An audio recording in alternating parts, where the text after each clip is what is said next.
Ini juga ini ya.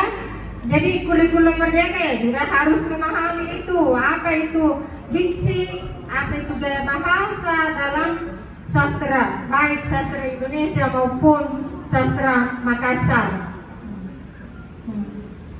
Melalui cerita si Mele dalam pertunjukan ini anak-anak dapat menjadi ini biasa di Pak Rupa Mandri Tuana.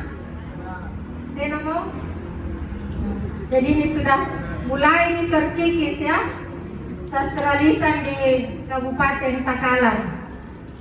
Ini suatu hal yang saya kira perlu kita bangkitkan kembali untuk menggugah. Jangan hanya nanti pertandingan mendongeng baru belajar mendongeng ya.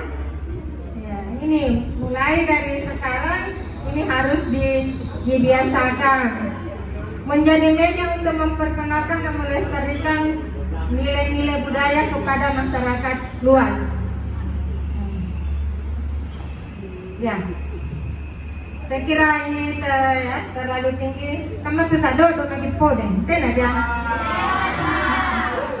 Ya, oke, coba.